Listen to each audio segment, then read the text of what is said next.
क्या यह महज इत्तेफाक था कि जनवरी के महीने में ज्योति मल्होत्रा कश्मीर के पहलगाम में होती है, फिर मार्च के महीने में वो पाकिस्तान जाती है और उसके बाद अप्रैल में पहलगाम लहूलुहान हो जाता है। सर्दियों में जब आमतौर पर पहलगाम में टूरिस्ट गायब होते हैं, क्या ज्योति मल्होत्रा इत्तेफाकन वहां मौजूद थी या पहलगाम की खूनी साजिश का वो भी हिस्सा थी?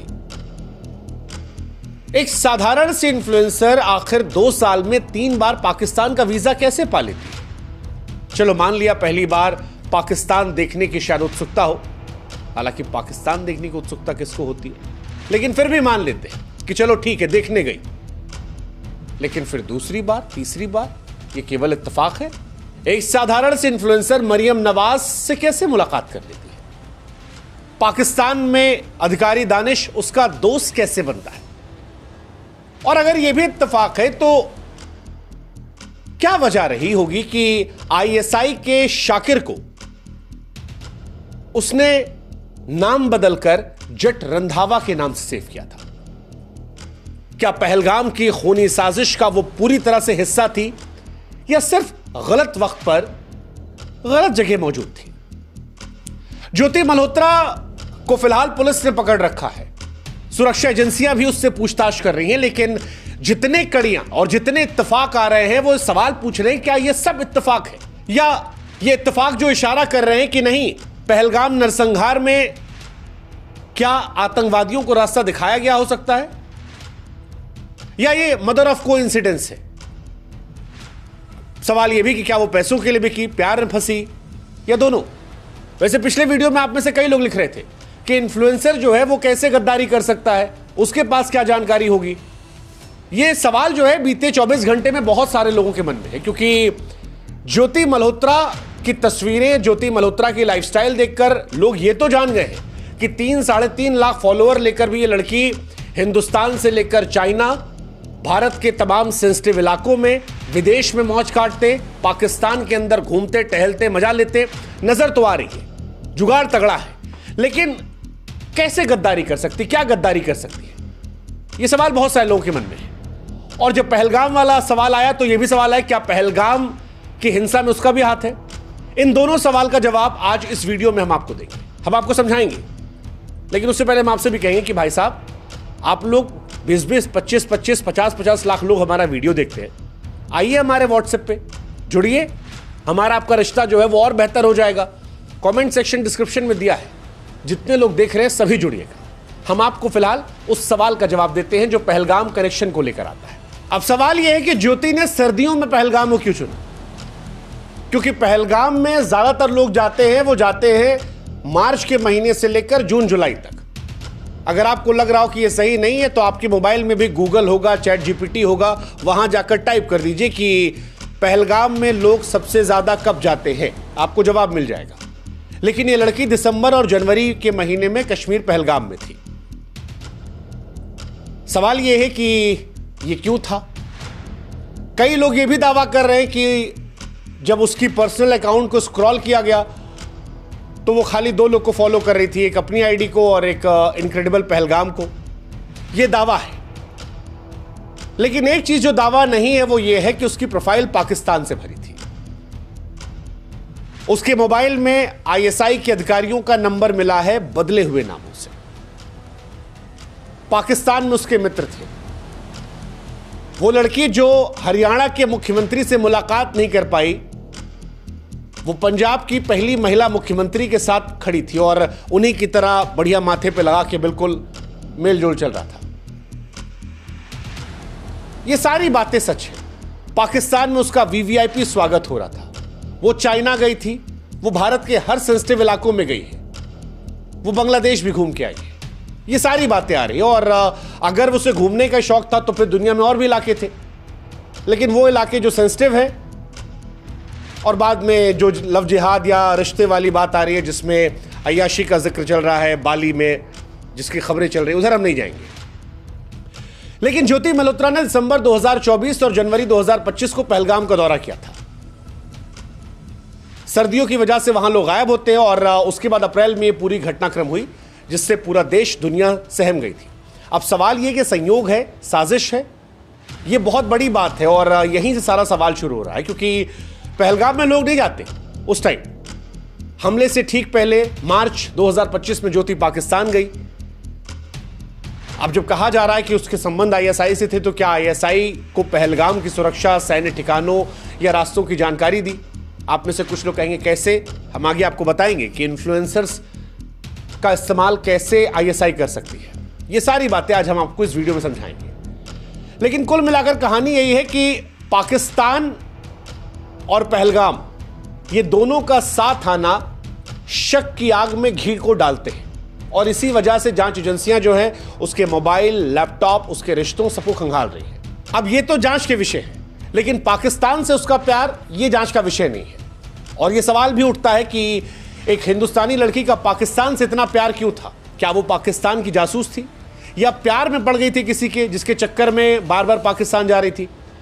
एक लड़की को 3 बार वीजा कैसे मिल गया? खबर यह भी थी कि वो चौथी बार जा रही थी। मरियम नवाज से उसको किसने मिलाया और कैसे उसे मरियम नवाज से इतना समय मिला कि वो आराम से वीडियोस बना रही है? क्योंकि वो भारत के कोई बहुत बड़ी इन्फ्लुएंसर नहीं है जिसके 10, 20, 15 मिलियन फॉलोवर हो।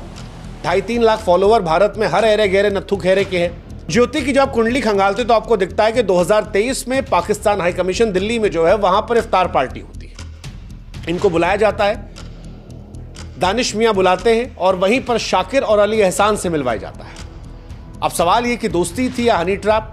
और फिर 3 बार पाकिस्तान इनका जाना होता है। पहली बार 2023 में 10 दिन का वीजा लेके, जिसके बारे में कहा जा रहा वहां आईएसआई से मुलाकात हुई। दूसरी बार अप्रैल 2024 में दोबारा पाकिस्तान, और तीसरी बार मार्च 2025 में फिर पाकिस्तान। 3 बार। और चौथी बार ये जानने वाली थी, उससे पहले इनको उठा लिया गया। मरियम नवाज का इंटरव्यू 2024 में उन्होंने किया था। पाकिस्तान की पहली महिला सीएम है और नवाज शरीफ की बिटिया है, और नवाज शरीफ के भाई जो शहबाज शरीफ है वो पाकिस्तान में प्रधानमंत्री हैं। नवाज शरीफ इमरान खान के पहले प्रधानमंत्री थे। अब एक साधारण से इन्फ्लुएंसर इतने बड़े बड़े लोगों में कैसे घूम रही है? यह सवाल बड़ा इंपॉर्टेंट है। और हिसार पुलिस जब ये कहती है कि उसने कश्मीर, पंजाब, राजस्थान की सैन्य जानकारियां लीक की है, तो फिर यह सवाल बड़ा उठता है। इसके अलावा इसकी शातिरपना भी दिखा। आईएसआई के शाकिर का नंबर जो था वो जट रंधावा के नाम सेव था। तो अगर कुछ गलत नहीं था तो फिर नंबर जो है वो मैडम क्यों छिपा रही थी? और जैसा हमने कहा, ये चीन गई हैं, बांग्लादेश गई हैं, यहां सब क्यों जा रही थी बार बार? ज्योति का पाकिस्तान से रिश्ता साफ तौर पर था, पैसे का था, मोहब्बत में था, क्या था वो सुरक्षा एजेंसियां बताएंगी। लेकिन जो कुछ था वो भारत के खिलाफ जा रहा था और यह सवाल बड़ा इंपॉर्टेंट है। अब सवाल है कि इन्फ्लुएंसर्स कैसे आईएसआई के मोहरे बन जाते हैं, तो आज इसको हम आपको विस्तार से समझाते हैं। ज्योति जैसे इन्फ्लुएंसर्स कैसे आईएसआई के लिए काम कर सकते हैं, यह सवाल बहुत लोगों के मन में है कि क्या हर इन्फ्लुएंसर खतरनाक हो सकता है? क्या आपका फेवरेट ब्लॉगर जो है वो जासूस हो सकता है? ये सारे सवाल लोगों के मन में है। ज्योति जैसे इन्फ्लुएंसर सच कहे तो आईएसआई के लिए सोने की खान जैसे परफेक्ट हथियार बनते हैं। कैसे, हम समझाते हैं। जियो टैग्ड कंटेंट, ये नाम सुना आपने? नक्शे में छिपा हुआ जहर, आप नहीं जानते होंगे। जब भी कोई इन्फ्लुएंसर किसी सैन्य ठिकाने, सड़कों के पास या कहीं जहां सेना रहती है उसके आसपास के पुल या हवाई अड्डों के पास वीडियोस बनाता है, और अगर वो जियो टैग कर देता है, यानी लोकेशन जो है वहां की टैग कर देता है, तो वो सही जानकारियां आईएसआई जैसे संगठनों के लिए खजाना हो सकती है। उदाहरण के तौर पर, आपको समझ में नहीं आएगा भी, जब 2000 का दशक चल रहा था, उसके एंड के आसपास, यानी 2010 उसके आसपास, फेसबुक पर काफी लोग एक्टिव होते थे। और कहा जाता है कि अमेरिकी फौज जो है वो फेसबुक पर फोटोज डालते थे, तो लोग अक्सर अपनी लोकेशन टैग कर देते थे। 2010 में अमेरिकी रक्षा विभाग ने फेसबुक पर लोकेशन, जब आप फोटो डालते हैं तो लोकेशन टैग करने को बैन कर दिया था। 2010 के आसपास ही इजरायली सेना द्वारा सोशल मीडिया पर जियो टैग पोस्ट के चलते कई बार सैन्य ठिकानों की जानकारियां भी लीक हो गई थी। 2018 में स्ट्रावा ऐप के जियो टैग डेटा ने अफगानिस्तान में अमेरिका के तमाम सैन्य ठिकानों को उजागर कर दिया था। दरअसल सैनिक लोग जो है घड़ी पहनते थे, उस घड़ी में फिटनेस ट्रैकर था, उससे लोकेशन लीक हो गई थी। ये सारे इतिहास में मामले रहे हैं। अब जिन लोगों के मन में सवाल है कि ज्योति मैडम कैसे हेल्प कर रही होंगी पाकिस्तान की, तो अगर ज्योति ने पहलगाम में सैन्य चौकियों, रास्तों या सुरक्षा व्यवस्था के पास जियो टैग्ड वीडियो बनाए तो आईएसआई को उस इलाके की जानकारी बखूबी मिल गई, एक एक लोकेशन।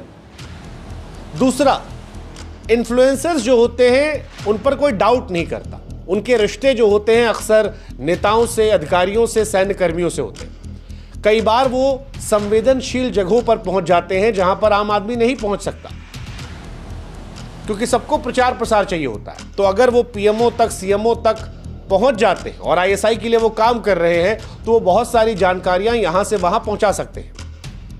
ऐसे में क्या ज्योति मल्होत्रा ने कश्मीर में किसी सैन्य अधिकारी से व्यक्तिगत संवाद किया, कोई जानकारी ली जो यहां से वहां भिजवा दी? Might be possible. तीसरा, नेटवर्किंग का बड़ा होता है इन्फ्लुएंसर्स का। जैसे हमने कहा, अब मान लीजिए ज्योति से कश्मीर में कोई सैन्य अधिकारी ऑफ द रिकॉर्ड बात कर रहा हो और वो बातें उसने बता दी हो, या कोई लड़की थी, कोई सैन्य अधिकारी ही डिनर पर चला गया, धीरे धीरे बात हुई, क्या तैयारियां चल रही हैं, कैसी व्यवस्था आप लोग करते हो, यहाँ क्या करते हो, और ये जानकारियां यहाँ से वहाँ चले जाए। और डिनर करना, घूमना, कई बार लोग कैजुअली बात कर लेते हैं, उन्हें लगता है कि हिंदुस्तान की बात है। भाई हम आपस में तो बात कर रहे हैं। प्लस एक लड़की है